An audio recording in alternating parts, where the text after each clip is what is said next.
Greetings YouTube, welcome back to the channel. Happy Tuesday. There's always a 50-50 shot this video doesn't make it on YouTube because if there isn't anything to discuss in offers or notes, I just hit stop recording.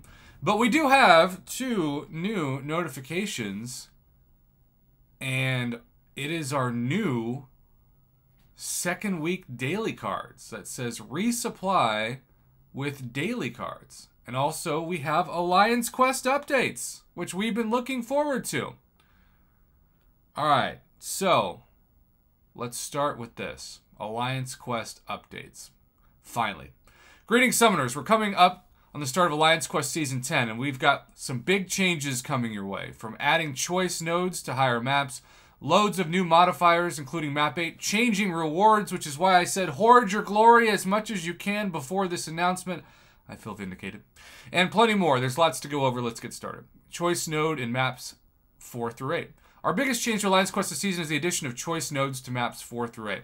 At the beginning of each of these maps, each player will be able to select one buff that will grant your AQ team new abilities. Now that reminds me of incursions, which is something we've kind of talked about being a needed improvement. So that's awesome.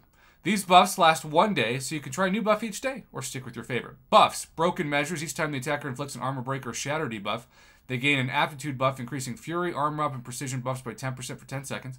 While under the effect of this aptitude, the attacker gains 5% of a bar of power each second. That could help with Chorus and parry armor breaks.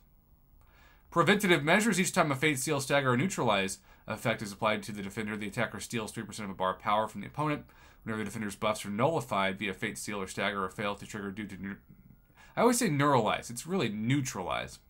I'm an idiot. The attacker gains a non-stacking flourish passive, increasing combat power rate and ability power rate by 10% for 10 seconds. Critical measures. While the attacker has any prevention effect active, they passively gain true accuracy, ignoring evade and auto-block effects. Interesting. While the attacker has any true accuracy effect active, their damaging debuffs have 20% increased potency. Hurtful measures. When exhaustion, fatigue, or petrify debuff is applied to the defender, also apply a non-stacking potency taunt debuff lasting 10 seconds. While the defender is under the effect of 3 or more non-damaging debuffs, the attacker gains a fury passive.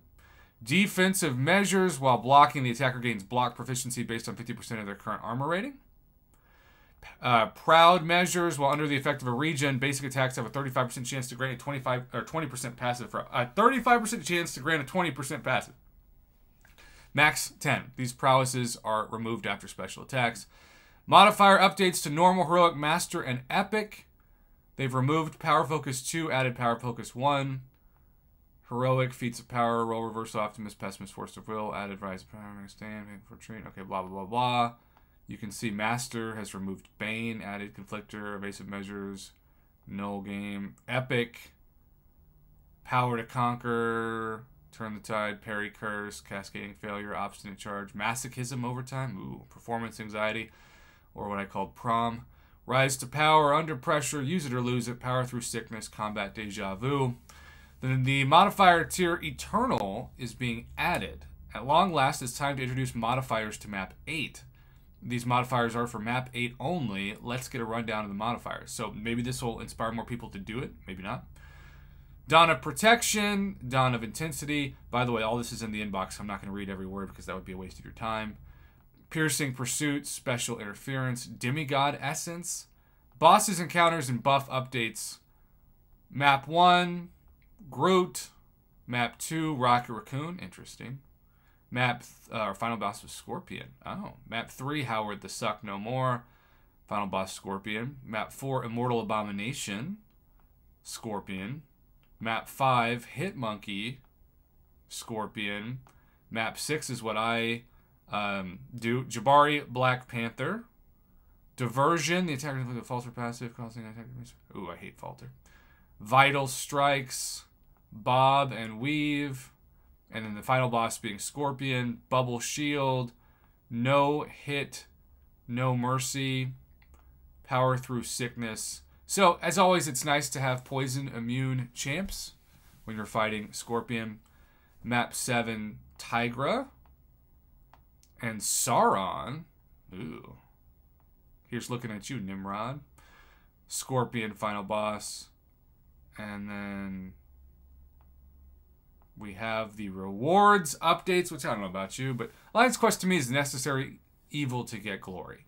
So this is really what I care about most. We've made some major changes to Alliance Quest rewards that should give players access to a lot more rank up resources.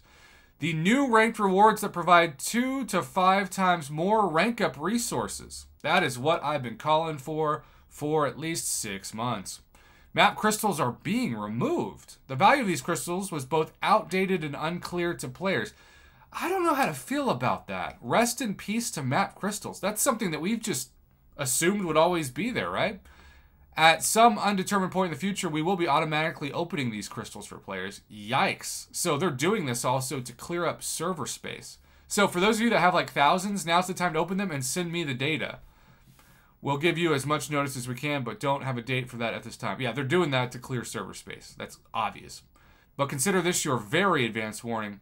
New honor milestones and scoring for the Map 8 Eternal buffs. Again, they're trying to make Map 8 a lot more hyped up.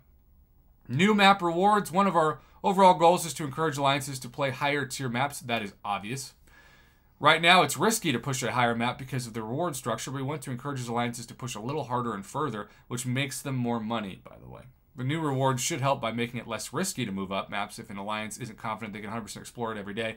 In the future, we will also explore scoring changes that will reward alliances for moving up, even if they can't 100% their map. So it rewards alliances more for doing, say, Map 7 completion than Map 6 exploration.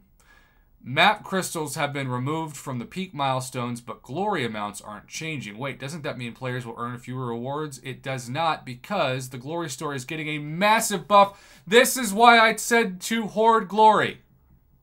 This is why I said it. And I know some people are like, Prof, I think you're being a little presumptive. Nope, I'm just looking at the history of the game. Rank-up resources will be significantly cheaper, and players will be able to buy more of them in many cases. There is a new Paragon store set as well, with both Paragon and Thronebearer players will have access to rank 4 materials. That's huge.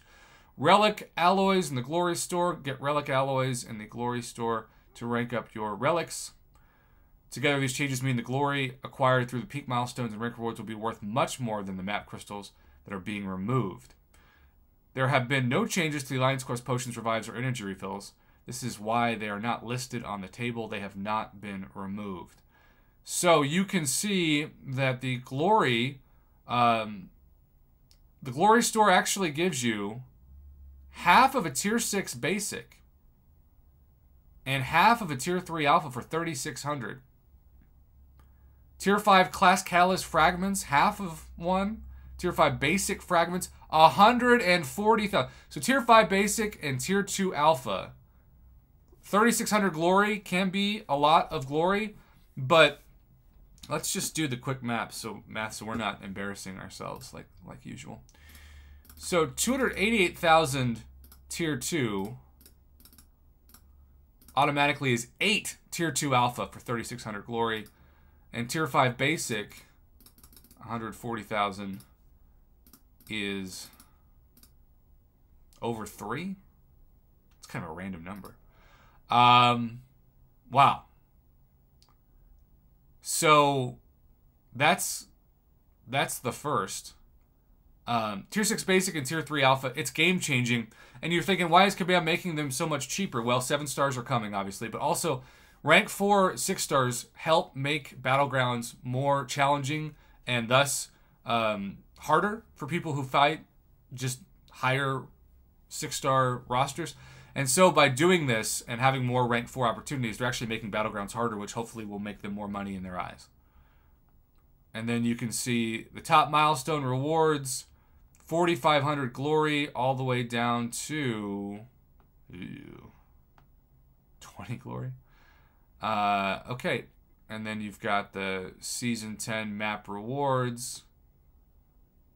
Map 6 gives you a very small amount of tier 5. These rewards still feel very outdated. But let's see.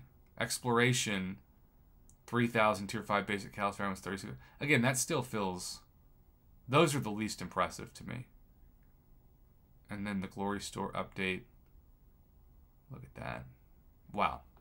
There's so much to read here, and this is already going to be a 10-minute video. Quicker but smaller updates. Timeouts and preventable death mechanics. Themed buffs removed. There's a lot that we had to skip over because I did not want this to be a 20-minute video.